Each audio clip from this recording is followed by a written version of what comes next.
being recorded. We're going to start quite promptly this morning because we want to make sure we give plenty of time to our wonderful speakers.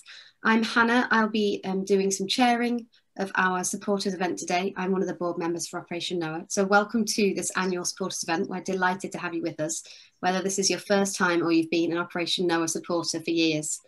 If you have been with us before, you might notice that the format of our annual supporters events has changed slightly due to us changing our structure as a charity. So under the current requirements for charitable companies, we no longer need to have an annual general meeting. So this is the first year where we will not be directly presenting a financial report or director's report.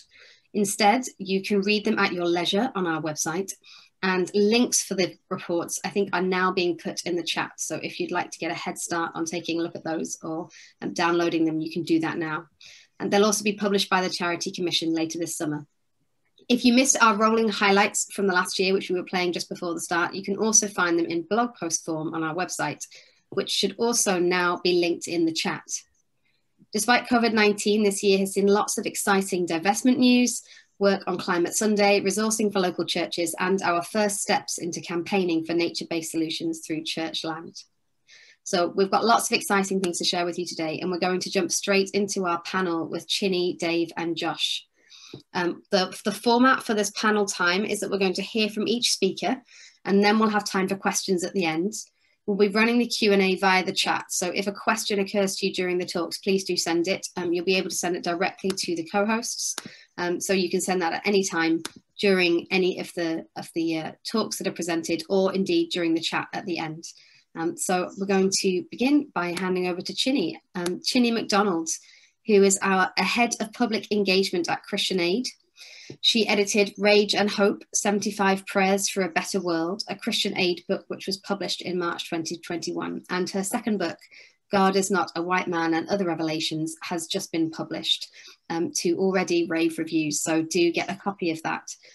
Chine, we're delighted to have you with us this morning. I'm going to hand over to you now. Thank you, Hannah, and thank you so much for having me. It's really great to be here. Just checking this works okay. Yes, so good morning. I'm going to be talking a little bit about Christian Aid and our work, particularly with Black Christians on climate change. I might say some things that are a little bit provocative, but it'll be great to have a discussion in the Q&A. So we're going to be talking about in particular, our report called Black Lives Matter Everywhere, which is about our work on climate change and Black Christians. But to soften the kind of hard things I'm going to be saying, I'm going to be starting with a photo of me and my son, Kier. Kier is 3.5 now, but I want to take you back to 2018. When Kier was less than a year old, I went on my first march through London, and it was the Mothers Rise Up march that you can see on the left there. Now, while I had obviously heard lots about climate change, when I had my son, for me, climate change became personal.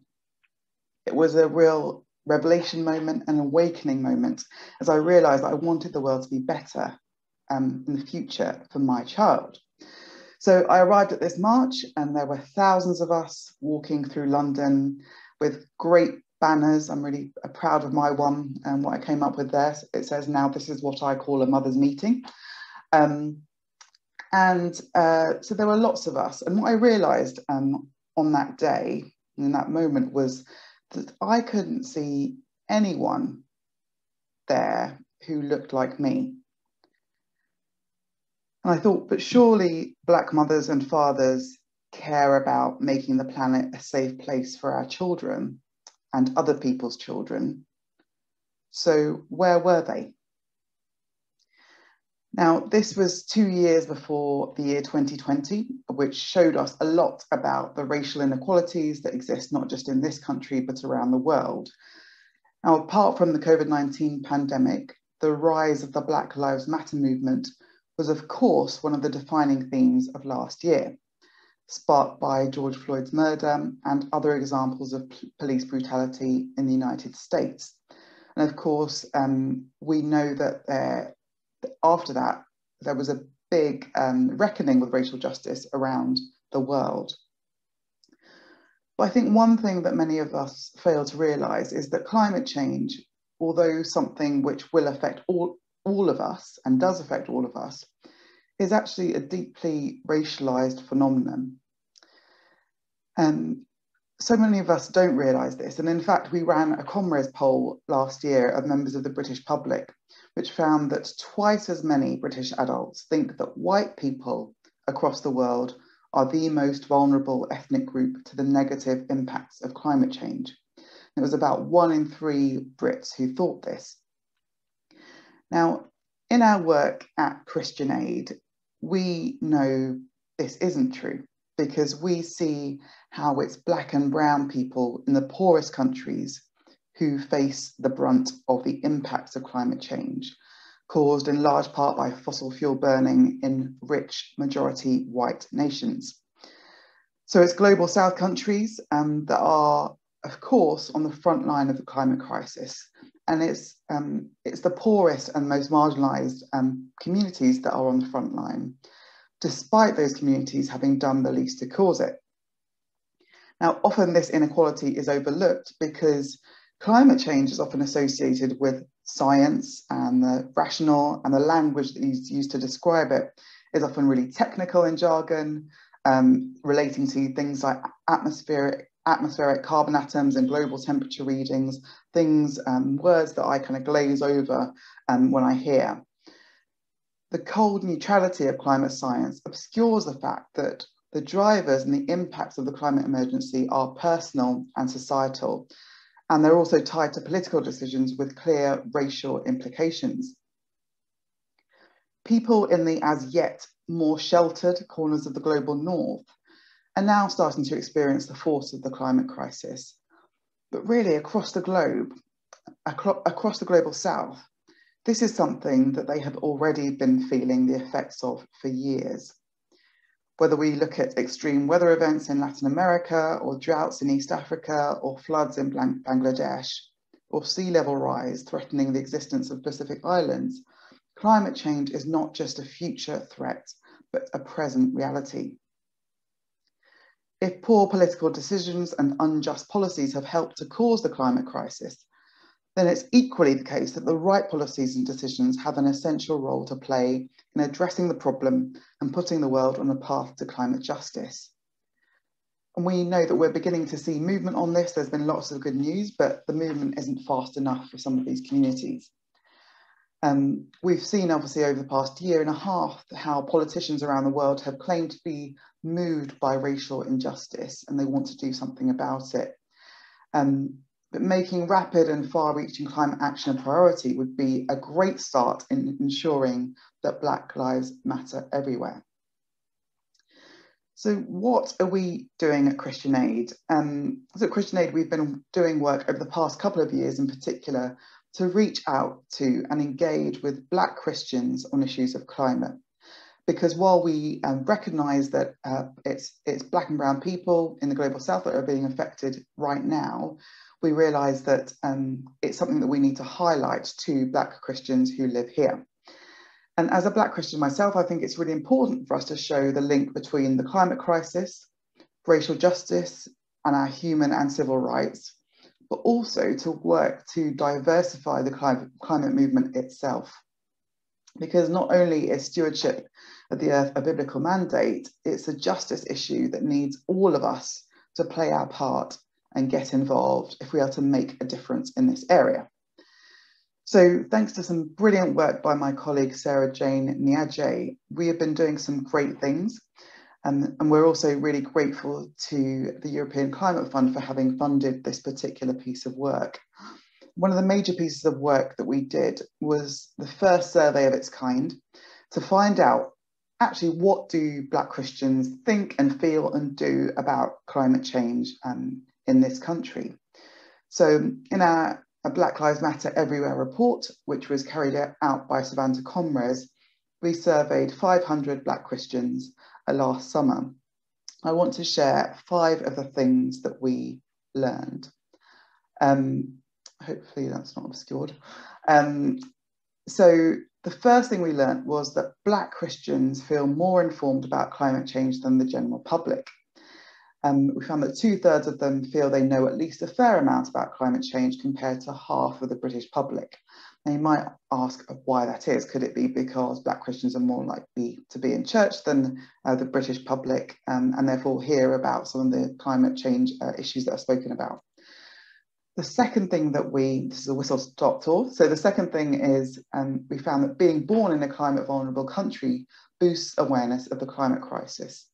So Black Christians who are born in a country that's more vulnerable to climate change are more likely than those born in the UK to say they know at least a fair amount about climate change. Now I think about how that is for people like me I was born in Nigeria, and how potentially my family members see and feel the effects of climate change in a way that others don't.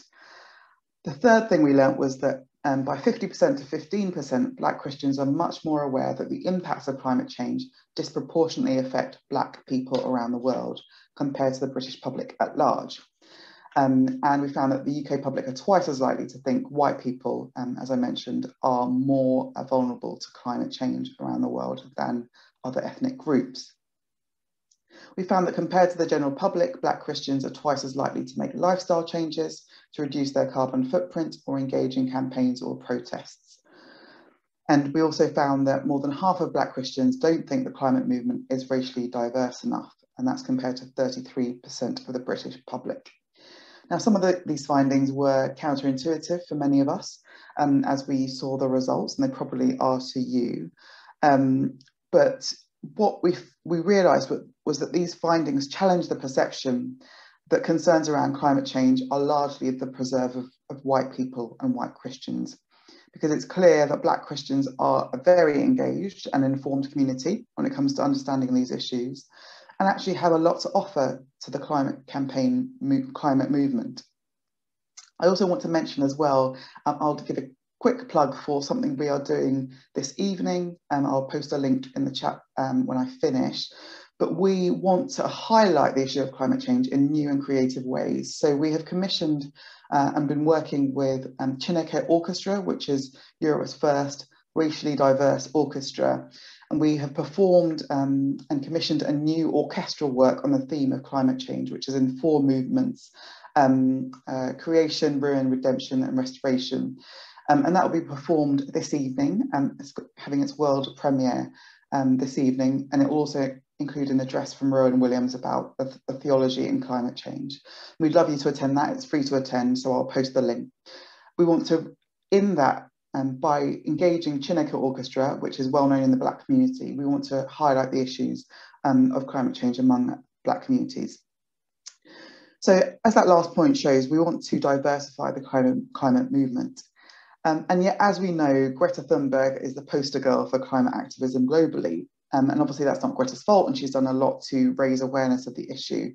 But I think what it shows us is that it shows us some interesting things, that a white Western middle-class girl is the most well-known climate activist in the world, despite the fact that climate change most affects Black and brown people. And I wonder, could you imagine if the most famous civil rights activist in the US in the 1960s was actually a white church leader instead of Martin Luther King, or any of the others whose activism was an understandable reaction born out of the real oppression that they had experienced? While it's not really about fame or the number of Twitter followers, I think it's time for people like Vanessa Nakate and Autumn Peltier, people like that, those climate activists, to have as much voice in the climate movement as Greta Thunberg. And we know that the climate crisis is having devastating effects on our planet and its people, but the reality is that it is the people of the global south, those with Black and brown faces, who are most affected, yet they are largely absent from the images we see of those trying to bring about change. So my question for us today is, how do we raise up the diverse voices of those who have been crying out for change for decades and ensure the climate movement is as inclusive as it can be, and one in which the dignity of all of us is recognised? I want to end with this quote from Martin Luther King, that freedom is never voluntarily given by the oppressor, it must be demanded by the oppressed. So how can we ensure that the voices of the oppressed are heard within this movement? Thank you. Thank you so much, Chine, for such a stirring start to our panel this morning, for your work, for the research, and for the ways that you presented it, and also shared some of your personal story with us. We really appreciate it. We're going to hand over next to the Reverend Dr. Dave Gregory for his presentation. Dave is a former president of the Baptist Union. He convenes the Baptist Union Environment Network and is director of the John Ray Initiative, a charity with a vision to bring together scientific and Christian understandings of the environment in a way that can be widely communicated and lead to effective action. He is a former meteorologist at the Met Office, Hadley Centre, and the European Weather Centre, and is also involved in helping churches engage with science. Thank you, Dave, for being with us today. We're really looking forward to hearing from you.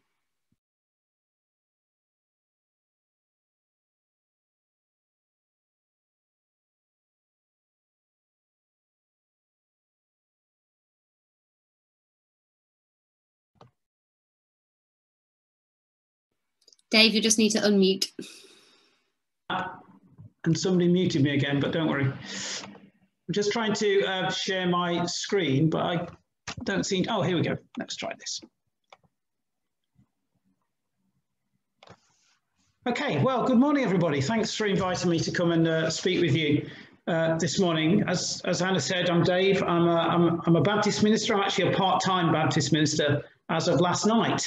My church has released me to spend half my time working in the areas of science and faith and environment with Baptists and other wider networks. Amongst the Baptist Together movement churches, I kind of coordinate what is known as BUEN, which is a Baptist Union Environment Network. We chose the word BUEN because it means good in Spanish, so it gave us a kind of a link to the goodness of creation. It's a relatively new network. We've been developing it for the past year and a half, and we launched it last September to coincide with the start of the Climate Sunday year.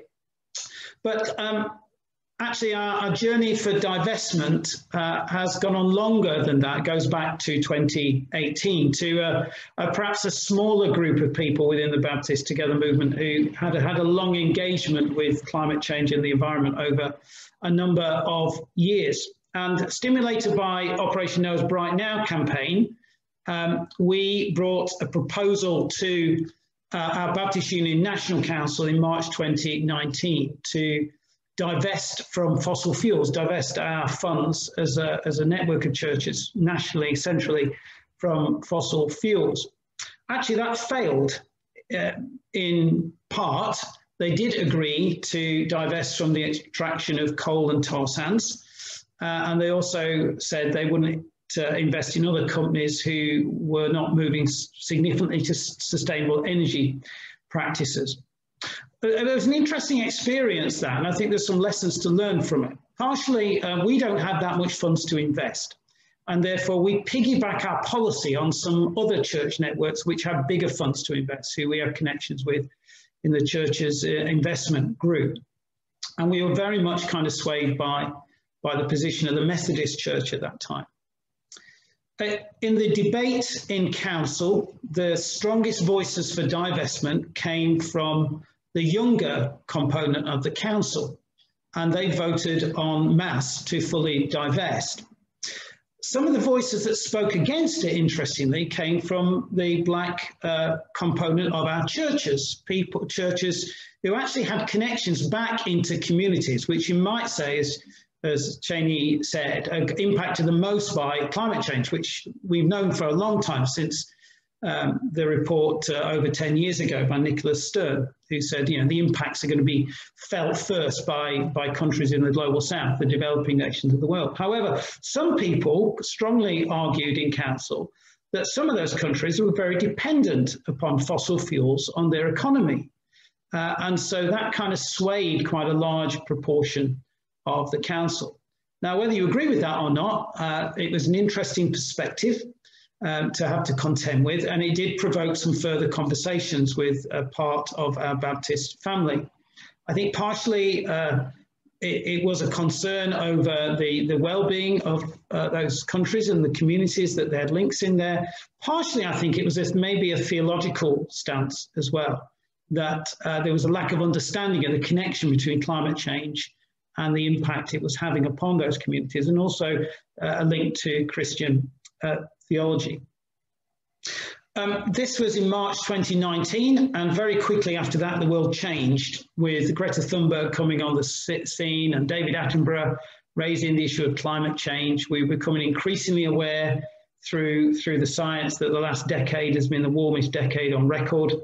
And I think this, together with the impetus towards COP26, together with this kind of new energy that this Buen was giving the Baptist Together network to engage with this nationally and also regionally and in local churches, gave us leverage with the leadership to say, can we bring this issue back to council to discuss full divestment again? And actually that was embraced very warmly, not only by the leadership of the Baptist Together, but also by the treasurer of Baptist Together, who I worked with to produce a paper arguing for full divestment.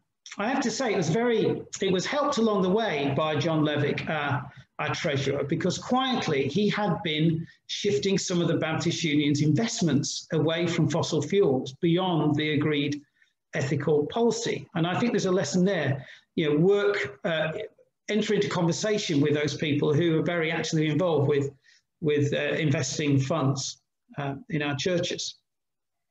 It was also helped by the fact that our investment partner, Casanova, had also changed their ethical investment policy to not invest, as well as coal and tar sands, the extraction, production and refining of oil and gas.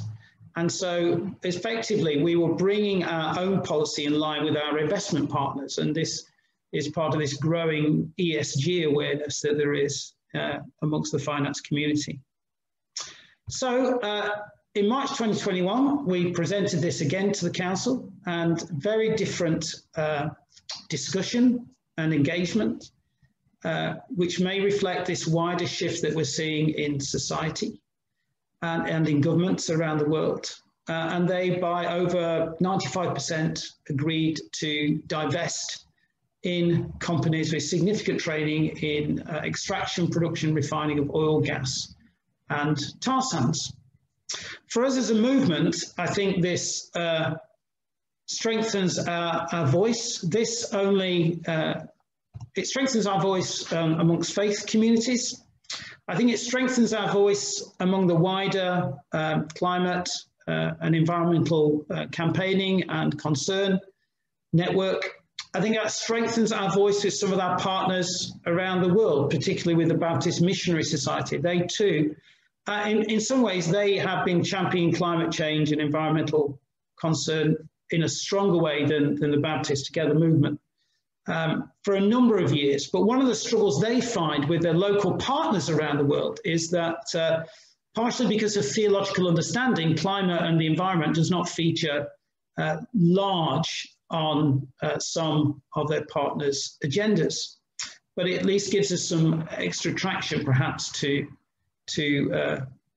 speak to them. And it also connects with our desire to raise up the voice and see more engagement with millennials amongst our churches and allow them to provide some leadership. This was a decision about our national funds, and as I said, we do not have a lot of central funds to invest, but it does give us a stronger voice with some of our other partners in the church's investment movement. It also doesn't as yet affect our Baptist Union pension scheme, but I'll come back to that in a moment. If you know anything about the Baptists, we are not very hierarchical. We are a network of independent churches, and we are a consortium of 13 regional associations, which are all independent charities as well, all with their own investment policies. But over the last 9 months, we have been gaining traction with a large number of our associations, 10 so far, and we have little groups we call Buen hubs within those local associations whose role is to inspire local churches to engage with climate issues, but also to work with their leadership of their associations to implement changes in policy which will reduce their carbon footprint over the years ahead. One of those associations already has discussed divestment at their regional board meeting and they're taking that forward, and others are doing it as well. I've also had conversations with some of our colleges. We have 5 Baptist colleges, and I've had conversations with one college, Regent's Park College, with their finance board about divestment as well.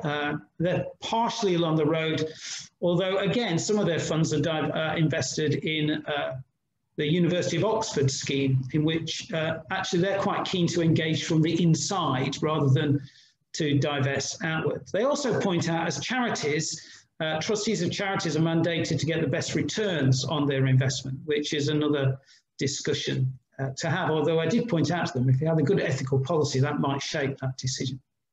It hasn't yet affected our pension scheme, but actually the pension scheme investment policy often follows the Baptist Together policy, for ethical policy. That's a discussion that is still ongoing.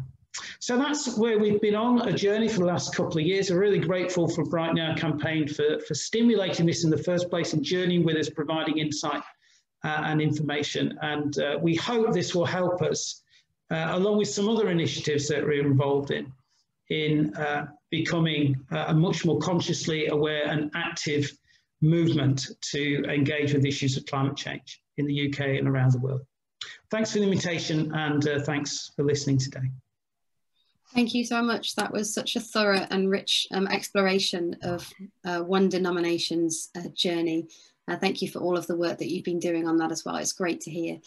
And do start putting your questions in the chat for our panelists so that we can kick off our Q&A after hearing from Josh. So Josh is our 3rd speaker today. He is a young climate activist and was campaign coordinator for Mock COP26, an online conference organised by young people aiming to improve on the original plans after COP26 was delayed by a year. Josh is also international campaign coordinator at Teach the Future, a campaign for climate education. And congratulations to Josh for this. He has been appointed by the UK COP26 presidency as the UK's youth representative on the Government of Italy's Youth for Climate Advisory Committee. So it's a real privilege to have you with us today, Josh, and we're looking forward to hearing what you've got to share with us. Thank you for having me. Yeah, so at the end of last year, I was fully planning to be going off to university, and then I ended up deferring my place so that I could get involved in environmental activism this year, because I saw COP26 as a real opportunity for there to be change. With there being a recovery out of a pandemic and there being huge stimuluses from various governments around the world, it's a real opportunity to really emphasise what's important to the public and what's important to governments, and to set a really clear path for making sure that we're actually going to be in line with the Paris Climate Agreement and 1.5 degrees. So it was just, I saw this year as an opportunity, and there's been so many things that have fallen in place in youth activism over the course of the year. So I thought I'd talk a bit about Mock COP, because that's sort of, for me, where lots of this started. So in the space of 3 months, there was a group of 300 or 400 young people who organised the Mock COP26 event, and it ran at the time that COP26 would have been in 2020.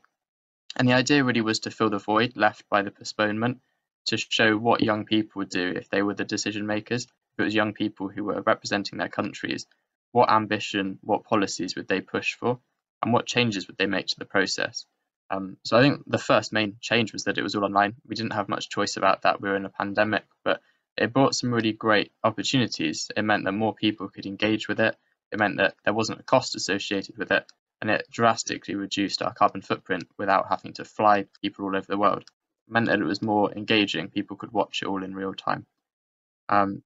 So there were 6 themes to it, and I think this was what was quite important about Mock COP, was that it covered a wider range of topics than COPs traditionally do. So one of those topics was climate education, something that isn't talked about at international climate debates and conferences, but has a really important place in ensuring that people understand climate change and feel compelled to act and to understand the issues so they can be part of the solution. That's something that particularly affects young people, so I think it was really apt that we included that as something we focused on. We also included climate justice. And again, that's something that isn't talked about enough by the UN, by climate conferences. That's sort of what Chine was talking about, the way that the impact of climate change has the most impact on the very people who've contributed the least to cause the problem. And just that gross inequality something that young people feel really strongly about. The way that it's just so unfair. So we had a real real focus on ensuring that countries that traditionally aren't listened to as much in these climate conferences really get priority. So there were more delegates from countries in the global south, and in conversations their voice was lifted above others. So countries like the UK, who often get to speak a lot at UN events, if there were multiple people wanting to speak, they'll be last in the queue. So we'd flipped the table to make sure that people who aren't often listened to make sure that they get listened to. We also covered health and well-being. Mental health is a really important issue, and climate change makes that worse, as does air pollution making physical health worse. So that was another important topic that, again, doesn't get enough focus. And we, of course, had things like NDCs, the nationally determined contributions that countries make to try and stem climate change and to try and reduce carbon emissions. But we supplemented that with things like climate resilient livelihoods, with a focus on green jobs and being able to transition away from current economies, and making sure that young people are brought along with that through having green job schemes and apprenticeships. So at the outcome of the conference, which was 2 weeks long, we had an ambitious yet realistic treaty that had 18 policies on it. And that treaty was written with lawyers, so people from Client Earth were involved in that process to make sure that it all added up and made sense, and it is something that could be adopted into law by countries because of the way it was written. So that was the end of last year, and now obviously we're in 2021. So our focus between now and COP26 is to work with governments to try and talk to them about the ambition that young people have, the policies that we want to see passed, and just trying to raise ambition ahead of COP26. So we're focusing on having meetings with government ministers around the world. We've had some great conversations with some of the senators in Nigeria, for example. We've had some great successes in places like Finland. So it's really nice to see how many different conversations are happening all at once, and some of those successes. I think that's sort of it. It's a bit under time, but I guess that means there's more time for questions. But yeah, there's the website, and if you want to see the treaty, it's mockcop.org/treaty. Thank you so much, Josh, for that introduction to the work that you've been doing. That's just amazing to hear, and I'm sure that there'll be plenty of questions about what you've been doing. Just while you're still sort of on the spotlight, and we've got you here, I did have a question that I wanted to follow up before we go into our wider panel questions. You mentioned this almost flipping the script in terms of which voices are heard most often during your mock COP experience. Could you say a little bit about the impact of that in terms of what kinds of topics dominated conversation, whether there were changes in focus or a collaboration that emerged from that flipping the script that you did as a group? Yeah, I think that's a good question. I think one of the main things that changed was it did move where the conversation was. I probably should have said, but there were 330 young people who represented 142 UN member states, and 72% of those were from the global south. So it meant that when you were in a room, well, a virtual Zoom room, the conversation and the room was dominated by people who are traditionally from countries who aren't listened to as much. So it just meant that there was a load more voices behind all of the statements that came from those regions. So there was a real focus on the impact that climate change has. So I think one of the main differences was that people had personal stories. You don't normally hear about that happening at UN conferences, where people say, well, this happened to my friend who lives in the village next to me, and this is the impact that climate change has. So I think recentering it on personal stories and the actual impact that climate change has is a really great way to prompt there to be more ambition from countries who might not see that in their own region. I think focusing it on the fact that we had those 6 themes, that was testament to the way that it was done differently. We've seen things about climate education, climate justice, health and well-being, green jobs. Those sorts of things aren't talked about so much, and I think that's testament to the way that it was changed. That's fantastic. Thank you so much, Josh. We're going to invite all 3 of our panelists onto the virtual stage now for our Q&A, and I'm going to pull open the chat. So do put questions that you have for any of our speakers or all of our speakers into the chat, and I'll make sure those get asked in the time we have ahead. We've got a little bit of time now for hopefully plenty of questions for everyone on our panel. I'm going to start with a question from Roberta Logan, who asks, this is directed at David, but I think this might be an interesting question also, just to expand to Chine, if there were parts of the research that emerged that touch on this too, in her work. What theological differences made persuading Christians reluctant to divest, and what strategies or discussions helped with these? So you might want to pick up, both of you, on kind of theological differences that maybe emerged both in divestment conversations and then perhaps in the research, Chine, that you've been doing, and whether you've seen movement over time through certain approaches to discussions, particularly theologically. So David, do you want to go first? And then Chine, if you've got things you'd like to chip in about your findings, that would be great too. I think with regard to countering some of the opposition to divestment in the earlier debate, you know, I took some time to engage with those kind of voices that have been raised against divestment, you know, from the Black Baptist churches, and explored it with them. And I think part of the reason that there was a shift in understanding there was a deeper understanding for them of the issues of climate change that affect the nations of the world that they're connected with.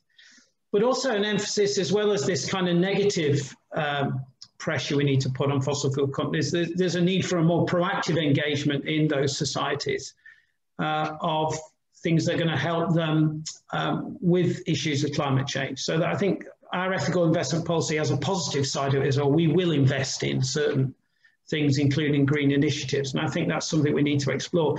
I don't think there was a theological shift between the two meetings. I think there was just a bigger awareness of this issue amongst the Baptist Together family. But actually penetrating this down to the local church, into individual discipleship, I do think there needs to be a shift in theological thinking. Often the issues of climate and the environment, and they're a tag on to the core DNA of our Baptist churches, which are very much about personal faith and relationship with God, what that means in our local walk with life. And issues like climate change and climate justice get tagged on as extra events through the year, rather than at the core of our thinking about mission and evangelism.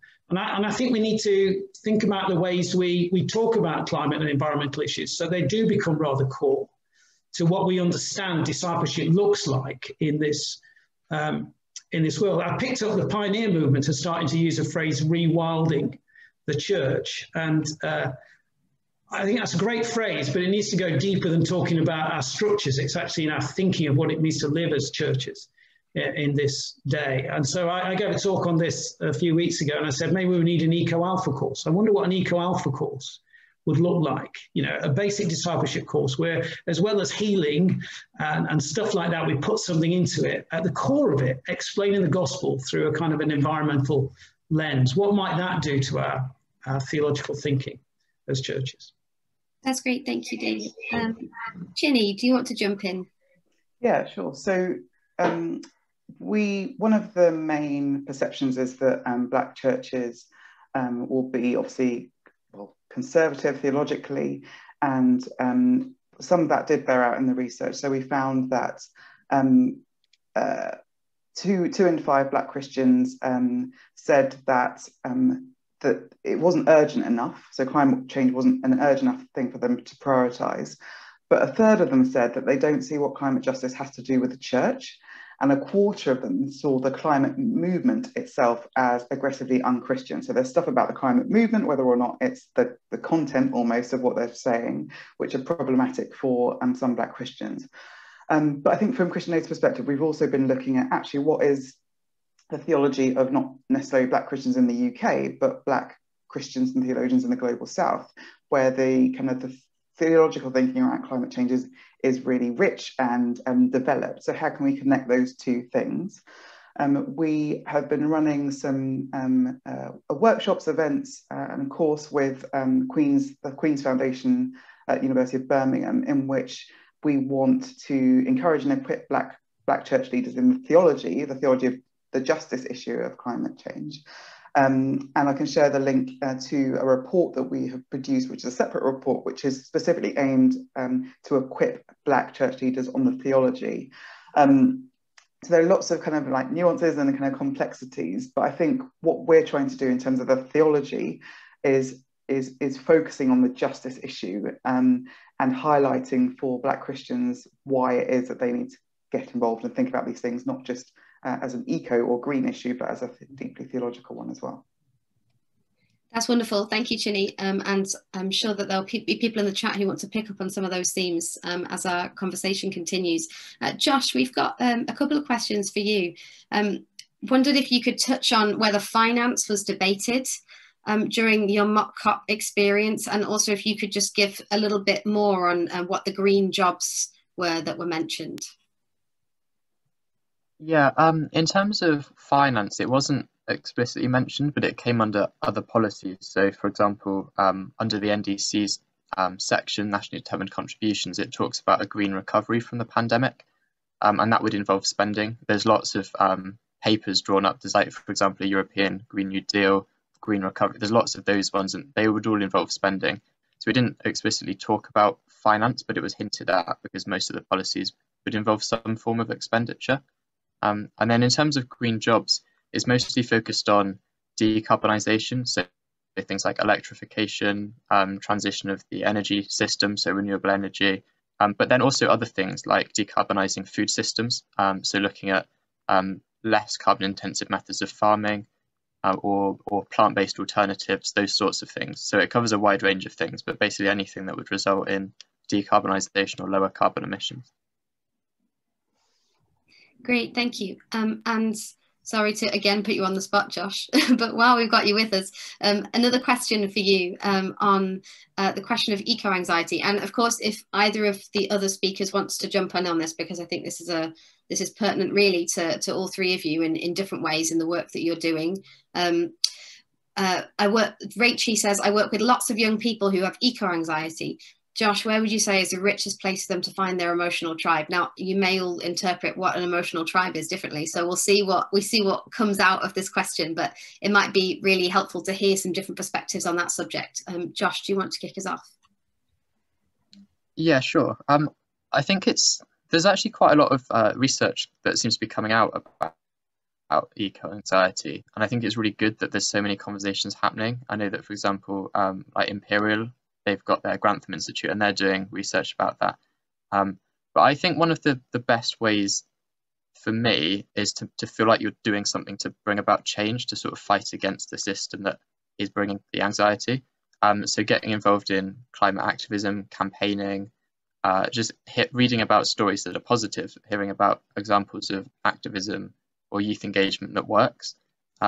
It's so easy to always just read the bad news stories because there's a lot of them, but there are always positives. So trying to find the positive news stories and getting involved in campaigning with like-minded people, I think that's really good to know that there's other people in the same situation. So I guess that's how I'd interpret emotional tribe. Great, thank you. Dave, do you want to jump in and then Chine? I think there are, excuse me, I'm in the church office and somebody's just rung the phone. Yeah, a few years ago, pre-COVID, I was involved up in a schools event in Harpenden. It wasn't a Christian schools event, it was just a local green initiative there. And we brought together the kind of environmental champions from about 10 local primary schools. So I was giving a talk to children in years 5 and 6 about climate change, and there were other talks that day. And the day before we had the meeting, we got an email from the organizer that said one of the head teachers had emailed her asking her what we were going to tell the children, because she'd picked up a huge level of climate anxiety amongst them already, and she didn't want us ramping it up. So, you know, we could reassure her that we weren't going to do that. So it's there, even in quite young children. In Croxley, where I am, on the edge of London, we've got a new group called Green Croxley. It's actually led by the schools. All of the 6 schools in our community have formed this kind of community green initiative, led by teachers and pupils in those schools, primary and secondary schools. So I think like Josh said, I think one of the answers to this is to raise awareness of the issue, to get them involved in doing something about it. And I think connect them with nature more and more. You know, give them experience of being outside and the wonder of creation. Maybe that is going to be one of the ways we help them cope with this anxiety that there is. Great, thank you. Chine? Yes, so I don't have much to add on this, but I think I think the first time I heard the term eco-anxiety was a couple of years ago on a Radio 4 documentary, and I realised, how much of a deep impact it is having on lots of people. I think building on what Josh said about what you can do to make a difference. I feel sometimes that when we put the pressure on the individual to kind of solve the climate crisis, that's when some of the anxiety can creep in. So I think a lot of what we try to do is to talk about, yes, the individual actions that need to be taken, of course, but we're all talking about actually how there are big changes that can happen by us pressing our governments, and actually how can we put the pressure on the government so that it doesn't feel like an individual pressure that therefore can lead to anxiety. Great, thank you. And Chine, we're going to stay with you for a second with a question from Nikki. She says the comparisons in the research were between Black Christians and with the general public rather than with white Christians. So she asks, has there been any work around making that comparison, and whether there's kind of any understanding of how influential within churches the knowledge and engagement of Black Christians, particularly with connections to affected communities, could be. And it may just be worth throwing in as well, if you want to touch on it, some of the sort of question around Black Christian engagement with things like demonstrations and marches. It'd be really interesting to hear your perspective on that, and whether those, whether those are welcoming spaces for people that aren't white, and how they can become more so to increase that form of engagement. Yeah, so that the question from Nikki is the exact question that we would have loved to take forward.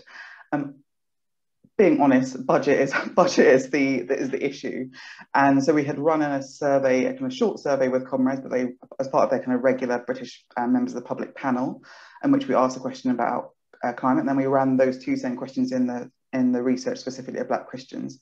What we were trying to do was just ask Black Christians their views. If we were to do it again, or if we were to get a load of money, more money from the European Climate Fund, that is absolutely the question that we would ask. We'd ask the same questions of white Christians to compare. And I think, so it's also interesting to think about whether those Black Christians are in Black churches or whether they're in multiracial churches, etc. And yeah, just picking up on the other point from Carol,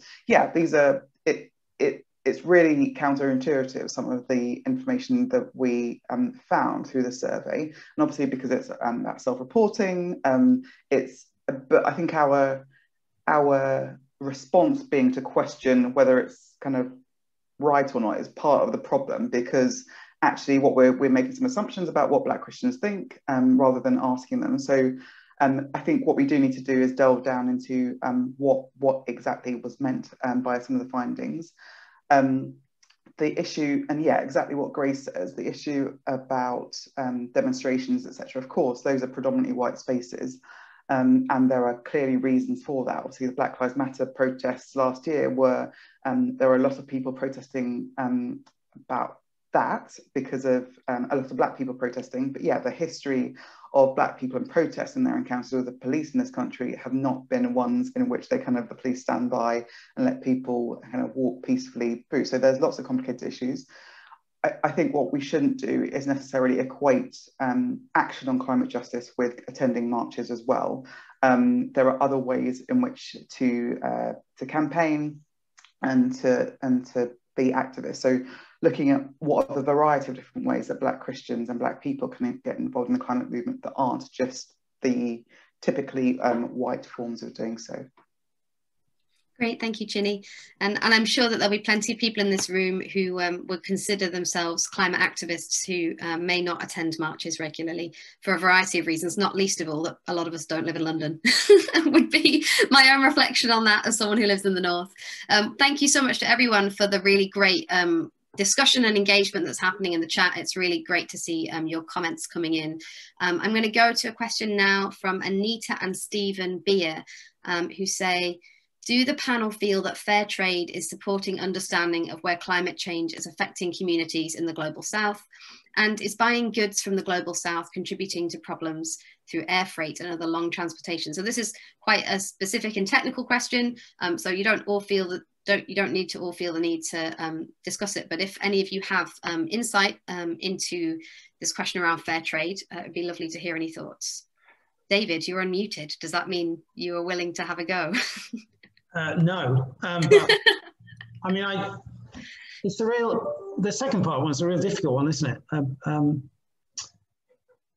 You know, these countries need to sell their products, and there is a market for their products from the global south in the north, in the developed nations, and yet the carbon miles connected with that is huge. So I don't necessarily have an answer to that, but I recognise it's a dilemma. You know, I go to my local vegetable shop now to buy vegetables rather than the supermarket because it minimises plastic, and I quite like avocados. But they're from Peru. Now, you know, back in 2012, actually, I went to Peru. I went to visit environmental products in Peru with the Baptist Mission Society in Arusha. And, you know, having seen the kind of subsistence level and the poverty level of people there, there is a need for them to sell their products. So there's a dilemma. Do I buy the avocado from Peru with all the carbon miles, or do I say no, it's contributing to climate change, but then that impacts perhaps people in Peru who are living on the poverty line? So I don't have an answer to it. I just know there's a dilemma. Thanks, Dave. I think what your response does highlight is the real challenge of disentangling very individual personal actions, and there's plenty of sort of quite complicated research on how we can calculate the carbon miles, but also some of the wider ethical questions around this. There's some interesting research that's been done on this subject. I think there is it called How Bad is a Banana, which is one of the first books that really tried to tackle this. I'm not sure if there's an updated version, but if you are interested in that, there's resources out there. However, I think some of what's emerging, it seems, as a theme from this panel is the need for looking at the big picture, as well as, and perhaps in highlight to some of these individual personal challenges as we look at our individual carbon footprints as well. Let's come on to, I think we've probably only got time for one more question. So I think what I'd like to do actually is close with a question that invites each of you to reflect a little bit personally on this. I wonder if each of you might be willing to share how your experience as an activist and the work that you've done has shaped your own faith, the ways that it might have enriched it, challenged it, the ways that it's changed how you communicate it to others, just kind of picking up on Tony's comment a little bit about that as well. So Chine, would you like to start us off with this? And then we'll come to Josh and then Dave. Yeah, so I think working at Christian Aid, particularly over the past few years in which we have increasingly talked about this issue from a justice perspective, has really, I guess, enriched my understanding of a God who is a God for all of us, like no matter where you know, no matter our background, no matter where we live, no matter what experiences we are facing, and how it's our responsibility as Christians, as people generally, but as Christians, to seek the welfare of our brothers and sisters, no matter where they are. So our neighbours close, but also our neighbours far as well. So increasingly having their interests in mind rather than kind of purely intellectual. So the kind of human solidarity level. Me. Thank you, Chine. Josh. Yeah, I think I'd go along the same lines. For me, it's really highlighted how much we've mistreated creation. And the bits in the Bible where it talks about how pleased God is with creation and talks about us being wise stewards, and it just highlights how much we haven't been wise stewards and how much that we've got to fix, really. I think in terms of like on a local level, I've actually found it harder to engage with the church than I have with secular organisations or governments.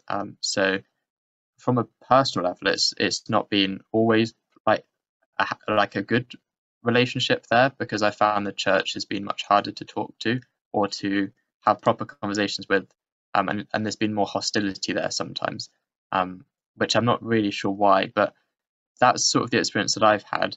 But it's just rooted in that idea of we need to look after people, and for me it's the impact that climate change has on people and the catastrophic impact it has on livelihoods and on people's ability to have a good quality of life, or even life at all. That's what for me links the two, that they're God's children as well, and that's something that's really important. Great, thank you. And Dave, any final closing thought on that? You're muted. We go. Sorry about that. It's a gradual journey, really. I mean, for the last 3 years as a family, we've engaged with JPIT's Living Lent and have taken little steps along the way. So trying to give up as much plastic as we can, moving to renewable energy, actually giving up most meat now, moving to a mainly vegetarian diet supplemented by fish and a bit of chicken from time to time. They're the personal choices I've made. In terms of my spirituality, I've always, as a scientist, engaged in the sky, and actually before that an astronomer, doing training in astronomer. I'm always looking up in the day and the night, and I'm always looking around me at nature and creation. And I think my spirituality has become much more focused on creation in terms of engaging with God through the wider world beyond what we do on a Sunday in the church.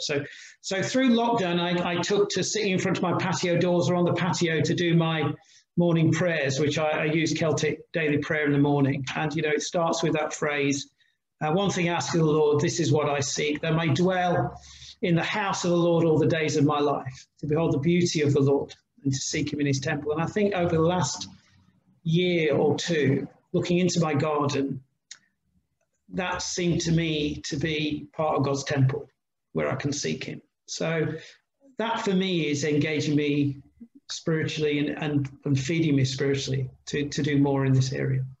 Thank you. That's a wonderful place to end. Thank you so much to each of our panelists and for everyone in the chat for such great questions and answers. We hope to keep these conversations going after the break in our workshop sessions. But before we have our break, I'm going to hand over briefly to James and or Bakani. I'm not 100% sure who will do this bit, but they are staff members at Operation Noah to give an update about the Bright Now campaign. Thank you. Thank you, Hannah. It's both of us. Myself and good morning. Bakani. Thank you. Yes. So thank you very much, Hannah. Thanks to Chine and Dave and Josh for your inspiring presentations. I'm going to quickly share my screen. Hopefully you'll be able to see this.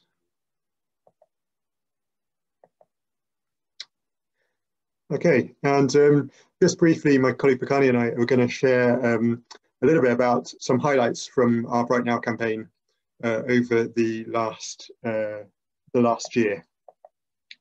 And yeah, the Bright Now campaign, as many of you are aware, is a calls on UK churches to divest from fossil fuels and increase investment in clean alternatives. So just in terms of what we're going to share briefly this morning, there's been a number of national churches in the UK that have divested from fossil fuels over the last year. You've heard about the Baptist Union, and there's a couple of others which we'll talk about. And in this photo, you can see Martha Rand, who proposed a motion on divestment at the Methodist Conference last year, who was really instrumental in getting the Methodist Church to divest. We'll also speak briefly about some global divestment announcements, with thanks to those of you on this call whose churches and so on have joined those.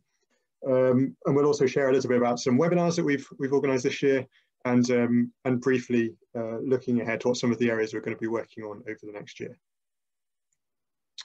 So just in the last year, well actually even in the last couple of months, there's been a number of UK churches that have announced their divestment from fossil fuels, and you've heard about the Baptist Union already from Dave. In April this year, the Church in Wales governing body voted overwhelmingly to divest from fossil fuels at their governing body meeting. Later that month, later in April, at the end of April, after a long and sustained campaign from Methodist divestment campaigners, it was announced that the Methodist Church had sold its remaining shares in fossil fuel companies, in Shell and Equinor, And the news got media coverage in the Financial Times, which was excellent, ahead of the Shell AGM. And last month, it was revealed that the Church of Scotland had sold its remaining shares in fossil fuel companies and placed restrictions on future investment in fossil fuel companies.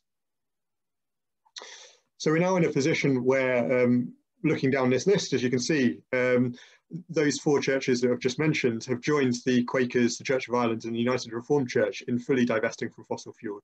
So it's fair to say that actually the majority of churches in the UK now have divested from fossil fuels, which is really good news. As well as those churches, we've seen the 4th Catholic diocese divest from fossil fuels, the Diocese of Hallam, but that's 4 out of 22, so there's still a bit of a way to go there. And the 1st Church of England diocese also have divested from fossil fuels, the Diocese of Oxford and Diocese of Bristol. Again, there's a lot more dioceses to go. A lot of those dioceses actually don't have fossil fuel investments, so we're really keen to encourage, particularly those ones that don't have fossil fuel investments, to make divestment commitments, but also the others as well.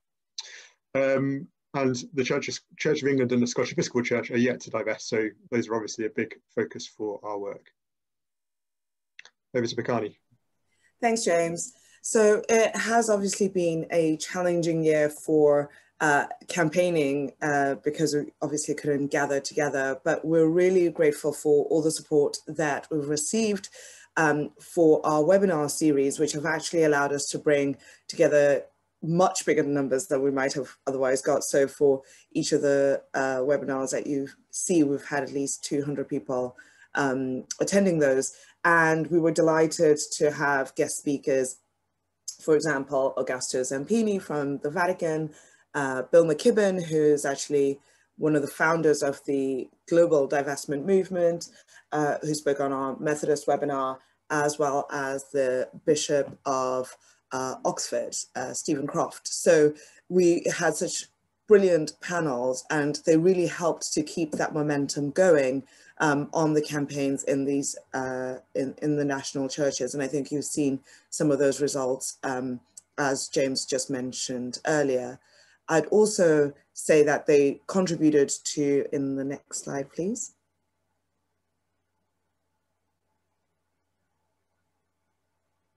Thanks. To our global divestment announcement. So again, we were really delighted that in November, we actually had a record number of faith institutions joining into our divestment announcement.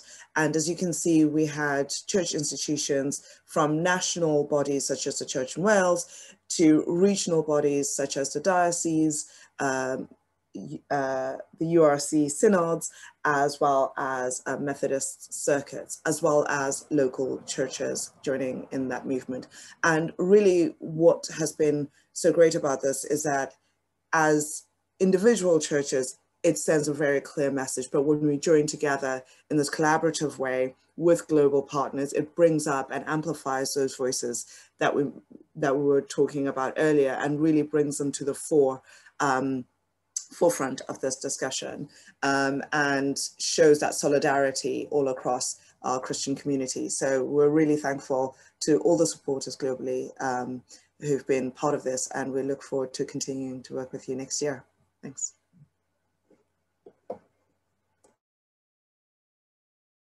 You're muted, James. Thank you, Hannah. Thank you, Bakani. And yeah, so just in terms of some of our priority areas for the next year, we're going to be continuing campaigning for divestment in the Church of England, Catholic Church and the Scottish Episcopal Church. Our next global divestment announcement will be with Global Catholic Climate Movement and the other partners. Will be in the autumn this year, in October, ahead of COP26. And we're also going to be increasingly focusing on trying to get churches to increase their investment in climate solutions, such as renewable energy. So watch this space on that one. So that's us. Thanks for all your support. Thank you so much to James and Bakani for that